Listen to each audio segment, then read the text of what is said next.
Hi friends, welcome to 5 minutes சமையல். இன்னைக்கு நம்ம சேனல்ல ஒரு சூப்பரான ஸ்வீட் ரெசிபி தான் பார்க்க போறோம். ரொம்ப சிம்பிளா ஈஸியா எல்லாரும் செய்யற மாதிரியான ஒரு ஸ்வீட் ரெசிபி. ரொம்ப டேஸ்டா இருக்கும். சோ கண்டிப்பா மிஸ் பண்ணாம வீடியோவை லாஸ்ட் வரைக்கும் பார்த்துட்டு நீங்களும் செஞ்சு பாருங்க. உங்க எல்லாருக்கும் கண்டிப்பா ரொம்ப பிடிக்கும். இப்போ வாங்க நம்ம வீடியோக்குள்ள போலாம். இந்த ஸ்வீட் ரெசிபி செய்யறதுக்கு ஃபர்ஸ்ட் நம்ம ஸ்டவ் ஆன் பண்ணி நான்ஸ்டிக் கடாய் வச்சுக்கலாம். இதுல 3 டேபிள் ஸ்பூன் நெய் சேர்த்துக்கிறேன். நெய் நல்லா உருகட்டும். நெய் கொஞ்சம் அதிகமாகவே சேர்த்துக்கலாம். ஸ்வீட் ரொம்ப டேஸ்ட்டாக நல்லாயிருக்கும். இப்போ நெய் நல்லா உருகிடுச்சு. இதில் பார்த்தீங்கன்னா உங்களுக்கு பிடிச்ச மாதிரியான எந்த நட்ஸ் வேணாலும் நம்ம சேர்த்துக்கலாம். நான் முந்திரியும் பாதாமியும் சின்னதாக கட் பண்ணி சேர்த்துருக்குறேன். இதை ஒரு 3 நிமிஷம் வரைக்கும் நல்லா ஃப்ரை பண்ணிக்கோங்க. லைட்டாக அது கிறிஸ்பி ஆகுற வரைக்கும் நல்லா ஃப்ரை பண்ணிக்கிட்டே இருங்க. ஸ்டவ் நார்மலாக இருக்கட்டும். ரொம்ப ஹைலியோ சிம்லியோ வைக்க வேணாம். நார்மலாக வச்சுக்கோங்க. இப்போ ஒரு 3லேருந்து 4 நிமிஷத்துக்கு முந்திரியும் பாதாமியும் நல்லா கிறிஸ்பியாக வறுத்து விட்டுட்டேன். இப்போ இதுலேயே நம்ம 1 கப்பு ரவை சேர்த்துக்க போகிறோம். இது 200 கிராம் ரவை. ஸோ நம்ம அந்த முந்திரியும் பாதாமியும் தனியாக எடுக்க தேவையில்லை. இது கூடவே நம்ம ரவையை சேர்த்து ரவையும் நல்லா வறுத்து எடுத்துக்கலாம். இந்த ஸ்வீட் பார்த்தீங்கன்னா கேசரி டைப் ஹல்வான்னு சொல்லலாம். ஹல்வா டைப் கேசரின்னு சொல்லலாம்.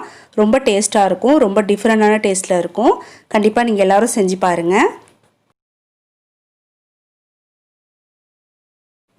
இப்போ ரவா பார்த்தீங்கன்னா ஒரு 5 நிமிஷத்துக்கு நல்லா வறுத்து எடுத்துக்கிட்டேன்.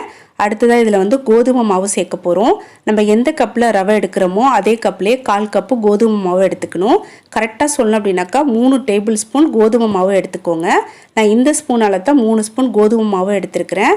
இதில் நெய் எடுத்துருக்கிறதுனால நெய் அந்த ஸ்பூனில் அப்படியே ஒட்டி இருக்குது, அவ்வளோதான். இப்போ நம்ம கோதுமை மாவையும் இந்த ரவையோடையே சேர்த்துடலாம். சேர்த்துட்டு நல்லா வறுத்து எடுத்துக்கலாம். இந்த ஸ்வீட் செய்கிறது பார்த்தீங்கன்னா அவ்வளோ ஈஸியாக இருக்கும். நம்ம வீட்டில் இருக்கிற பொருளை வச்சு ரொம்ப ஈஸியாக சீக்கிரமாகவே செஞ்சிடலாம். செம டேஸ்ட்டாக இருக்கும். டேஸ்ட்டுக்கு கண்டிப்பாக நான் கேரண்டின்னு சொல்லுவேன். அந்தளவுக்கு ரொம்ப டேஸ்ட்டாக இருக்கும். ஸோ எல்லாரும் மிஸ் பண்ணாமல் செஞ்சு பாருங்கள்.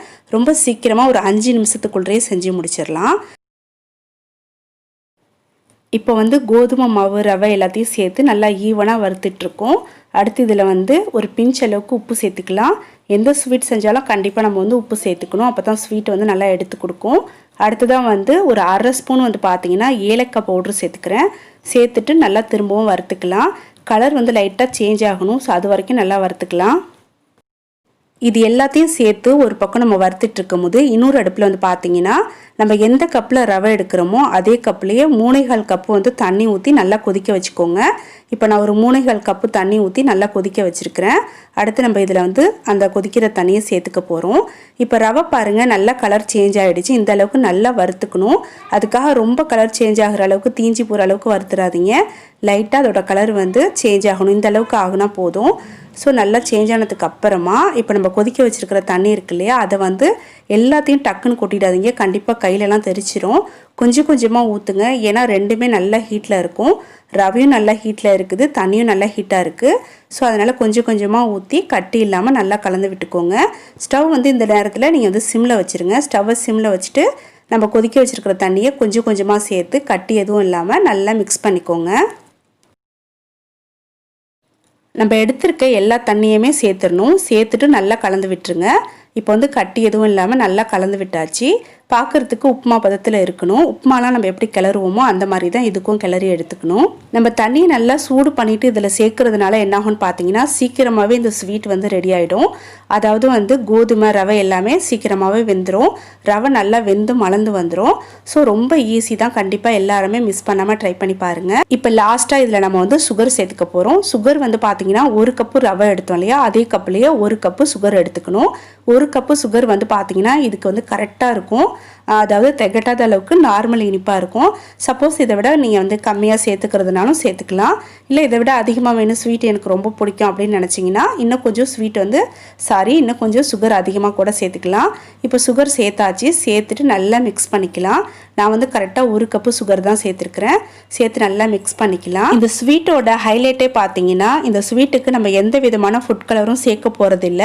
சேர்க்கறதுக்கும் தேவை கிடையாது. நேச்சுரலாகவே பார்க்குறதுக்கு சூப்பராக நல்ல ஒரு லுக்கில் இருக்கும். நம்ம வந்து நெய்யில் கோதுமை மாவையும் ரவையும் எந்த அளவுக்கு வறுக்கிறோமோ அந்த அளவுக்கு நேச்சுரலாகவே இந்த ஸ்வீட்டுக்கு நல்ல ஒரு கலர் கிடைக்கும். ஸோ அதனால் நல்லா வறுத்து எடுத்துக்கோங்க. இப்போ நம்ம சுகர் சேர்த்து மிக்ஸ் பண்ணும் போது லைட்டாக உங்களுக்கு வந்து குழப்பாக இருக்கிற மாதிரி இருக்கும். ஏன்னா சுகர் வந்து மெல்ட் ஆகுது இல்லையா, ஸோ அதனால் அடுத்து ஆட்டோமேட்டிக்காக வந்து பார்த்தீங்கன்னா அது நல்லா வந்து உங்களுக்கு கெட்டியாக ஆரம்பிச்சிடும். இப்போ வந்து பார்த்தீங்கன்னா நம்ம வந்து சுகர் சேர்த்துட்டு கைவிடாமல் நல்லா கலந்துக்கிட்டே இருக்கணும்.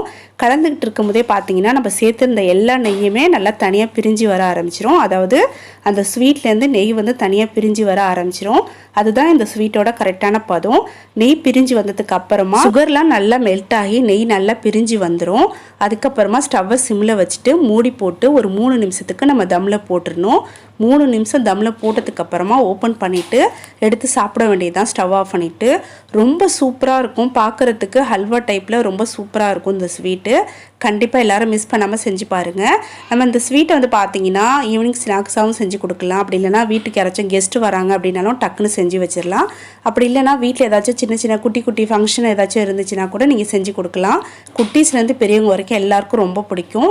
அது மட்டும் இல்லாமல் ஹெல்த்தியான ஸ்வீட் இது. இதில் நம்ம எந்த விதமான ஃபுட் கலரும் எதுவுமே சேர்க்கலை. ஸோ கண்டிப்பாக எல்லோரும் செஞ்சு பார்த்துட்டு உங்களுக்கு எப்படி வந்துச்சு, உங்களுக்கு எவ்வளோ பிடிச்சிருக்கு அப்படிங்கிறத என்னோட கீழே கமெண்ட்டில் மறந்துடாமல் ஷேர் பண்ணுங்கள். இந்த ஸ்வீட்டை எங்கள் வீட்டில் செஞ்ச உடனே டக்குன்னு காலி ஆகிடுச்சுன்னா பார்த்துக்கோங்க, அவ்வளோ டேஸ்ட்டாக இருந்துச்சு. அது மட்டும் இல்லாமல் நான் வீடியோ எடுத்துக்கிட்டே இந்த ஸ்வீட் செய்யும் போது எனக்கு வந்து பார்த்திங்கன்னா ஒரு 5லேருந்து 6 நிமிஷம் தான் ஆணுச்சு. ஸோ அதனால் உங்களுக்கு இன்னும் ரொம்ப ஈஸியாக இருக்கும். இப்போ நான் வந்து ஒரு பவுலில் எடுத்துகிட்டு அதை வந்து ஒரு பிளேட்டுக்கு ட்ரான்ஸ்ஃபர் பண்ணியிருக்கேன் பாருங்கள். அப்படியே கொஞ்சம் கூட ஒட்டாமல் ரொம்ப சூப்பராக வரும். டேஸ்ட் அவ்வளோ அருமையாக இருக்கும். கண்டிப்பாக எல்லோரும் செஞ்சு பாருங்கள்.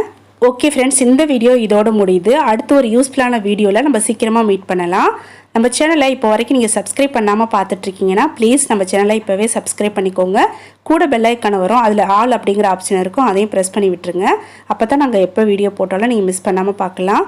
ஓகே, தேங்க்யூ, பாய்.